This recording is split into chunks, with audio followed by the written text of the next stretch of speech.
Is the राजा साहब being overrated? ये thought मेरे दिमाग में मूवी देखने से पहले भी आया और मूवी देखने के बाद भी आया। हाँ, इससे पहले कोई कुछ उल्टा समझे, मैं बिना बात घुमाए सीधा साफ शब्दों में बोल देता हूँ कि the movie is mid. 2-3 sequences को अकाउंट में ले लूं तब भी मैं कहूंगा डिसेंट, लेकिन overall a mid movie at best. लेकिन हाँ, ये चीज मैं तुमको सारी की सारी पॉइंट्स के साथ बताऊंगा, उनको डिटेल में एक्सप्लेन करूंगा विदाउट बीइंग डिसरिस्पेक्टफुल कि भाई आखिर फिल्म के साथ प्रॉब्लम क्या है, ना कि कुत्तों की तरह भौंकना शुरू कर दूंगा जस्ट बिकॉज मेरे पास एक कैमरा है, इंटरनेट है और फ्रीडम ऑफ स्पीच है। भौंकते हुए, चिल्लाते हुए ओवर रिएक्शन तुम्हें देखना है तो तुमको पता है कि तुम्हें कहां पर जाना है। ये चैनल गलत जगह है। एंड मूवी डिस्कशन के ऊपर बढ़ने से पहले ये भी आज इस वीडियो में एक इंपॉर्टेंट टॉपिक होने वाला है, बिकॉज आई बिलीव समटाइम्स चीजें ओवरबोर्ड चली जाती हैं तो उन्हें कॉल आउट करना जरूरी होता है। बाकी अगर तुमको सीधा मूवी डिस्कशन पे जंप करना है तो मैंने टाइम स्टैम्प प्रोवाइड कर रखा है, फील फ्री।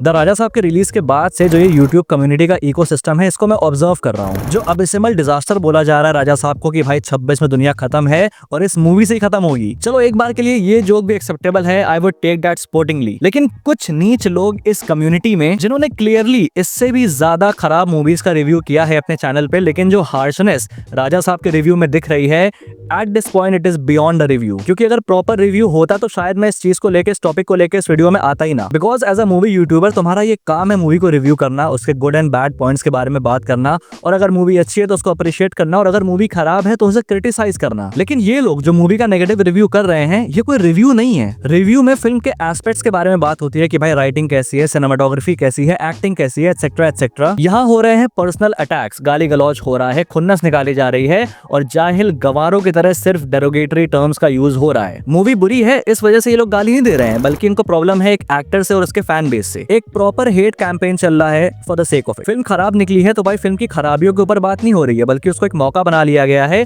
अपनी सारी खुन्नस निकालने के लिए। It's not a review, it's curated hate, it's rage baiting at its purest. क्योंकि सिनेमा का ज्ञान तो है नहीं तो ये सब करना पड़ेगा। एक गुरु लोग, बहुत ही सेल्फ प्रोक्लेम फिल्म एक्सपर्ट, कहते हैं कि डायरेक्टर मारुति को फिल्म करना छोड़ देना चाहिए, he should not be a director. अरे वो तो ऑफिशियली डायरेक्टर है भी, तुम तो एक सेल्फ प्रोक्लेम क्रिटिक हो। एंड चलो ठीक है, उसको डायरेक्शन छोड़ देनी चाहिए, बट मैं पर्सनली वेट करूंगा आपकी डायरेक्ट की हुई फिल्म देखने के लिए। And I am pretty sure आपने एक दो बना भी ली होंगी और काफी अवार्ड्स जीत भी लिए होंगे। तभी आई गेस कि आप डिसाइड कर सकते हो कि भाई किसको डायरेक्शन छोड़नी चाहिए, किसको नहीं छोड़नी चाहिए। अबे इंग्लिश चैनल से मार्वल और डीसी का कंटेंट छापने वाले छोटे क्रिएटर्स की वीडियो कॉपी करने वाले अब ये बताएंगे कि भाई किसको डायरेक्टर होना चाहिए, किसको नहीं होना चाहिए। फिल्म पे बात करो ना, बताओ क्यों नहीं होना चाहिए डायरेक्टर, प्रॉपर रीजन दो इंस्टेड ऑफ पर्सनल अटैक्स। तुमने नोटिस किया होगा कि मैं अब रिव्यू नहीं करता हूँ फिल्मों का, मैंने रिव्यू करना बंद कर दिया बिकॉज मैं अपने आप को पर्सनली एंटाइटल नहीं समझता कि भाई मैं डिसाइड करूँ कि भाई तुमको जाना चाहिए मूवी देखने या नहीं जाना चाहिए। इसीलिए मैं सीधा स्पॉइलर डिस्कशन करता हूं कि भाई जो लोग ऑलरेडी फिल्म देख चुके हैं वही लोग आके इस वीडियो को देख सकते हैं। बाकी जिन्होंने नहीं देखी है भाई खुद जाओ देखो और अपना ओपिनियन फॉर्म करो। एटलीस्ट इतनी एंटाइटलमेंट अपने अंदर रखो कि भाई फिल्म के ऊपर बात करनी है उसी के ऊपर बात करो,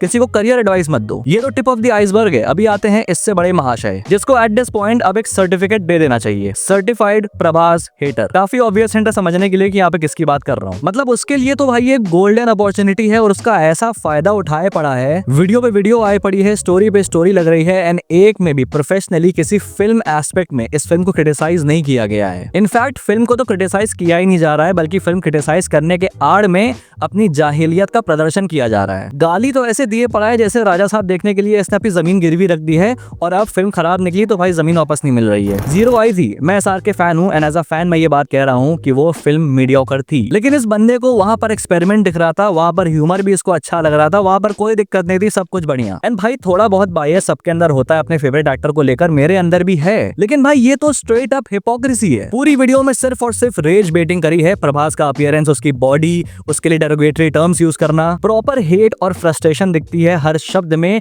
it felt like a personal vendetta against Prabhas. In fact indirectly मुझे भी टारगेट किया, इतने छोटे चैनल को। बात करता है ह्यूमर की, ऑफेंस की, बट हर्ट होने की, और एक 50K वाले चैनल की बात से मिर्ची लग गई इसको। इतनी मिर्ची की भाई उसको इनडायरेक्ट ट्रोल कर रहा है। अबे छोटी बच्ची हो क्या, इतनी कमजोर है कि एक छोटे चैनल की बात से जल गई। और यहाँ पे चीज खत्म नहीं होती है। एक स्टोरी भी डाली थी भाई साहब ने इंस्टाग्राम पे, जहां पर एंड में उसने कहा कि ये यश का फैन बेस और ये प्रभास के फैन बेस तुम सबकी माँ की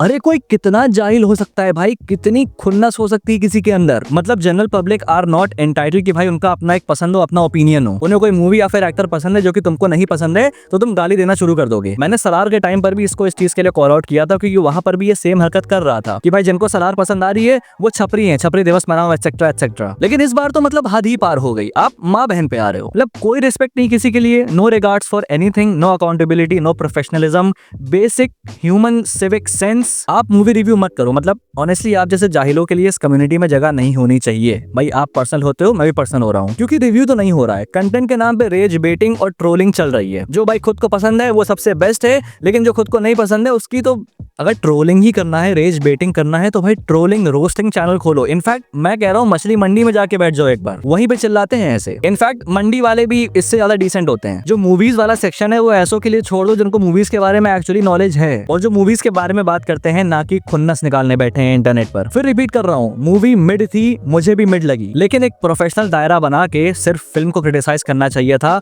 वो नहीं हुआ। और ऐसे ही लोग ये यूट्यूब फिल्म कम्युनिटी की जो क्रेडिबिलिटी है उसे खत्म कर रहे हैं। अभी छोटी बच्ची शायद इस पे भी ऑफेंस ले और मुझे टारगेट करे, और मुझे ऑनेस्टली कोई फर्क पड़ नहीं रहा है, बिकॉज तुम ही अपना स्तर गिरा रहे हो मुझे टारगेट करके। भाई मैं तो ऑलरेडी छोटा चैनल हूँ, तुम बड़े चैनल हो, तुमको इतनी इज्जत, इतनी शर्म या फिर इतनी होनी चाहिए इंटेग्रिटी। मैं अपने स्टांस पर हूँ कि भाई गाली देना और इस तरीके से डेरोगेटरी टर्म्स का यूज करना, ऐसी जाहिलियत दिखाना कभी एक्सेप्टेबल नहीं होने वाला मेरी नजर में, और मैं हमेशा कॉल आउट करूंगा। मूवी को क्रिटिसाइज करो, ब्लाइंड हेट नहीं। बाकी तुम लोग समझदार हो, तुमको पता किसको अटेंशन देना है, किसको नहीं अटेंशन देना है, तो stop following for such rage baits. ये तुम्हारे जरिए ऊपर बढ़ते हैं और फिर कल को आके तुम्हें ही गाली देते हैं इस तरीके से।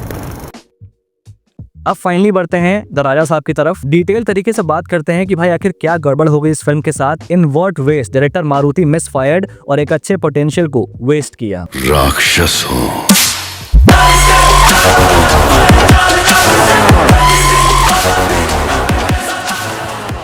तो कहानी है राजू एके राजा साहब की, जो कि अपनी दादी गंगम्मा के साथ रहता है जिनको अल्जाइमर्स है। लेकिन वो अपने हस्बैंड और राजू के दादा कनक राजू को नहीं भूल पाती। वो राजू को बताती है कि उनका एक बड़ा साम्राज्य था एंड एक दिन उनका खास गंगा राजू उनकी सारी दौलत चुरा के भाग गया, और कनक राजू उसके पीछे गया ये कहते हुए कि सारी दौलत वापस लाए बिना लौटेगा नहीं। ऑफ कोर्स राजू इन सब कहानियों को अपनी दादी का डिल्यूजन मानता है, लेकिन अपने दादी के अल्जाइमर्स के वर्स होने की वजह से राजू अपने दादा की खोज में निकलता है कि भाई सब भूल जाने से पहले उसकी दादी अपने पति से मिल ले। एंड उसकी खोज के दौरान उसको पता चलता है कि भाई उसके दादा विक्टिम नहीं कल्प्रिट है। उसकी दादी एक्चुअली में देवनगर साम्राज्य की रानी थी, और उसके दादा एक ऑकल्ट प्रैक्टिशनर जिसने उसकी दादी के दिमाग पे वश करके उनसे शादी करी और उनकी सारी दौलत लेके भाग गया, और इल्जाम गंगा राजू पे लगा दिया। ये जानने के बाद राजू की खोज उसे लेके चलती है एक मैंशन में जंगल के बीच, जहां उसे पता चलता है कि उसके दादाजी मर चुके हैं और उनकी स्पिरिट इस मैंशन को कंट्रोल करती है, और अब उसने राजू और इसके साथियों को सबको उसी मैंशन में कैद कर लिया है। तो अब राजू वहां से कैसे निकलेगा, अपने दादाजी को कैसे रोकेगा, ये सब फॉर्म करता है द राजा साहब का बेसिक प्रेमिस। अब राजा साहब की सबसे बड़ी दिक्कत आती है उसकी राइटिंग की इनकंसिस्टेंसी में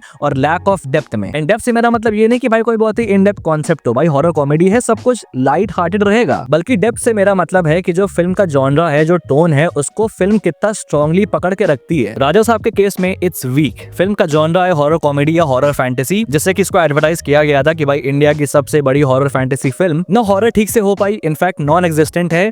कॉमेडी कुछ बिट्स में वर्क करती है, बट मेजरली ह्यूमर का कोई इंपैक्ट नहीं है, और fantasy again a misfire. Specially ये चीज फर्स्ट हाफ में फील होती है, जहां पर जो फिल्म है अपने कोर प्रेमिस को इंटरवल तक पकड़ ही नहीं पाती है। फर्स्ट हाफ काफी रश्ड और इनकंसिस्टेंट फील होता है। इनकंसिस्टेंट सेकंड हाफ भी है, लेकिन एटलीस्ट उस पॉइंट पे फिल्म का प्रेमिस प्रॉपर्ली स्टार्ट हो जाता है तो थोड़ा सा बेरेबल होता है। लेकिन first half random plot point से भरा हुआ है, जहां आई बिलीव जो राइटर और डायरेक्टर हैं वो एक स्ट्रक्चर डिसाइड नहीं कर पा रहे थे जिसमें फिल्म को मोल्ड करना है। 50 मिनट हो गए थे फिल्म बीते हुए, अभी तक हॉरर कॉमेडी स्टार्ट नहीं हुई। एक पल फिल्म का मेन प्लॉट टीज होता है, थोड़ा इंटरेस्ट डेवलप होता है, और अगले ही पल फिल्म दूसरे ट्रैक पे निकल पड़ती है, जो फिल्म की पेसिंग को भी डिस्टर्ब करता है, स्पेशली द लव ट्रैक, वो भी तीनों हीरोइंस का, जो मेरे अकॉर्डिंग सबसे बड़ा टर्न ऑफ था। नॉट बिकॉज कि वो लव ट्रैक था, भाई हॉरर कॉमेडीज में लव ट्रैक होता है, फॉर एग्जांपल मैडक की फिल्म्स देख लो। राजा साहब में दिक्कत आती है जिस तरह से लव ट्रैक को हैंडल किया गया है। मतलब 3 हीरोइंस हैं एंड लव ट्रैक के नाम पे पासिंग द पार्सल चल रहा है। इधर राजू मिल रहा है एक लड़की से, उससे प्यार हो रहा है, फिर दूसरे की एंट्री हो रही है एंड 2 ही मिनट में उससे प्यार हो जा रहा है, एंड वो लड़की भी उसके लिए फॉल कर रही है। मतलब इतना आसान होता है क्या? बिल्कुल पकड़ा पकड़ी का खेल चल रहा है कि मतलब एक लड़की से दूसरे लड़की बस जंप मार रहा है, और जो कि फिल्म के प्लॉट में कुछ भी कंट्रीब्यूट नहीं कर रहा है एंड तक। इंस्टेड बेमतलब फिल्म की पेसिंग को भी हार्म कर रहा है और ऑडियंस की एंगेजमेंट को भी। सेकंड हाफ में भी सेम प्रॉब्लम, अभी थोड़ा फिल्म ट्रैक पे आ रही है प्लॉट को लेकर, फिर लव एंगल घुस जा रहा है, गाना भी आ जा रहा है, लाइक बहुत जारिंग हो रहा है। एक दो कॉमेडी मोमेंट्स को हटा दो तो फर्स्ट हाफ में फिल्म कुछ ऐसा ऑफर नहीं करती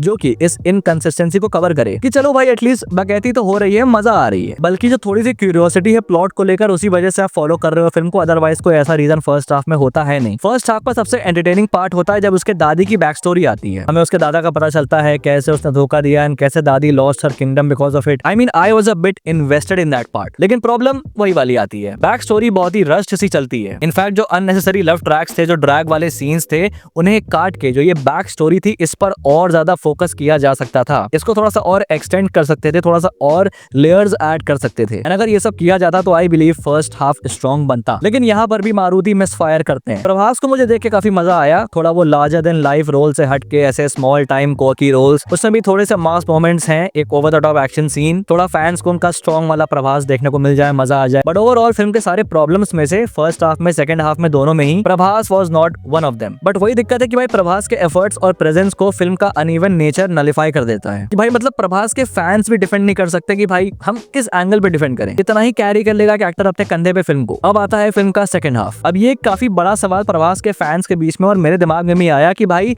प्रभास ने क्या सोच के ये फिल्म साइन करी, क्योंकि जिस तरह से फिल्म सो फार फर्स्ट हाफ में प्रोग्रेस करती है तो ये फीलिंग लाजमी ही आना। बट फिर सेकंड हाफ आता है जो ऐसा कोई गेम नहीं चेंज करता है, लेकिन एटलीस्ट इस सवाल का जवाब हमको मिल जाता है। अब इस फिल्म में जो हॉरर वाला कॉन्सेप्ट है उसको थोड़ा सा अलग तरह से डील किया गया है। जो हॉरर एलिमेंट्स का कोर है इस फिल्म में वो फिजिकल ना होकर साइकोलॉजिकल है। बेसिकली जो सारे हॉरर एलिमेंट्स हैं, पेंटिंग से निकलता हुआ भूत, ट्रेन एंड एवरीथिंग, इसमें कुछ भी फिजिकली नहीं हो रहा है। कनक राजू का जो घोस्ट है वो अपने मैंशन में आने वालों को हिप्नोटाइज करता है एंड देन ये सारे एलिमेंट जो हिप्नोटाइज हुआ बंदा देख रहा है वो सब हेलुसिनेशंस होते हैं। अब सिंस वो हेलुसिनेशंस हैं तो वो फिजिकली तो हार्म नहीं करने वाले, लेकिन मेंटली वो काफी ज्यादा हैवी टोल ले सकते हैं एक इंसान पे। तो बेसिकली कनक राजू की पावर है साइकोसिस, जिसको हराने का सिर्फ एक रास्ता है कि अपने माइंड में एक वर्ल्ड क्रिएट करना अपने थॉट से, जो कनक राजू के थॉट से काफी हटके हो। दो ऐसे पार्ट है जो कि मुझे थोड़े सही लगे। पहला डॉक्टर पद्म भूषण जो एक साइकोलॉजिस्ट है, उसका फेस ऑफ होता है कनक राजू से, जो उसके दिमाग में हेलुसिनेशन डालता है कि भाई उसका एक्सीडेंट होने वाला है कार से एंड कार में उसकी पोती बैठी है, और डॉक्टर पद्म भूषण उससे लड़ता है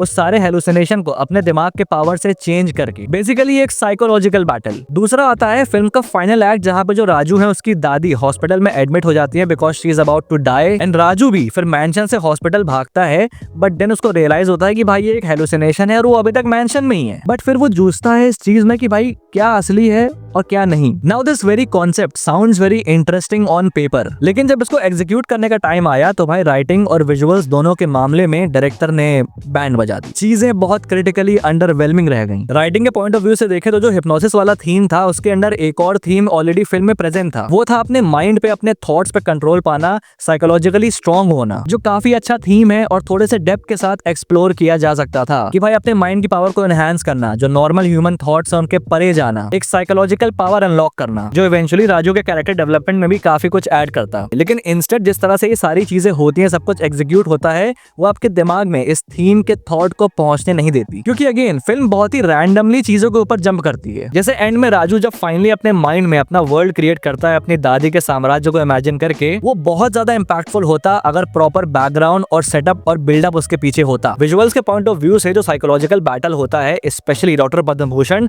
और कनक राजू के बीच में, वहां पर काफी कुछ क्रिएटिव किया जा सकता था। Something similar to Mysterio scene from Far From Home. In fact that makes me wonder कि ये जो 400 करोड़ का बजट है ये इस्तेमाल कहाँ पे हुआ है, क्योंकि वीएफएक्स तो अच्छे नहीं थे, स्पेशली जो बॉडी डबल यूज किया गया है उसके फेस पे, प्रभास का फेस वाज एक्सट्रीमली डिस्ट्रैक्टिंग। तो ये सब देखने के बाद जैसा C4 सिनेमा ने कहा कि भाई ये बजट एक स्कैम है, आई बिलीव ये सच है कि भाई 400 करोड़ का बजट फिल्म का है ही नहीं, ये फिल्म 200-250 करोड़ में बनी है। एक विजुअल स्पेक्टिकल और एक अच्छा कॉन्सेप्ट दोनों के केस में एक वेस्टेड पोटेंशियल साबित होती है। फिल्म ने पहले दिन में 100 करोड़ प्लस का बिजनेस किया ऐसी मीडियोकर फिल्म ने, और ये सिर्फ और सिर्फ प्रभास करवा सकता है। और डायरेक्टर मारुति को भी ये बात पता थी कि भाई कैसे ना कैसे करके प्रभास के नाम पर इस फिल्म का बजट तो रिकवर हो जाएगा। तो यहाँ पर ये पॉइंट भी आता है कि भाई प्रभास के स्टारडम का मिसयूज तो हुआ है एक मीडियोकर प्रोडक्ट को ऐसा कलेक्शन देने के लिए, and this is also wake up call for Prabhas कि भाई उनको अपने स्टार पावर और अपने पुल को लेकर काफी कॉन्शियस होना पड़ेगा एंड अकॉर्डिंगली प्रोजेक्ट्स को चूज करना होगा। जैसा कि ये कॉमन नॉलेज है कि जो प्रभास है वो ज्यादा क्रिएटिवली इन्वॉल्व नहीं होते हैं एक फिल्म की मेकिंग मेकिंग में डायरेक्टर जैसा भी करवाना चाहे, जो भी उसका विजन है वो वैसा ही करते हैं। तो ऐसे में डायरेक्टर अच्छा है तो we get a film like Salaar, वरना वी गेट आदिपुरुष। लेकिन अब प्रभास को क्रिएटिवली इन्वॉल्व होना जरूरी है।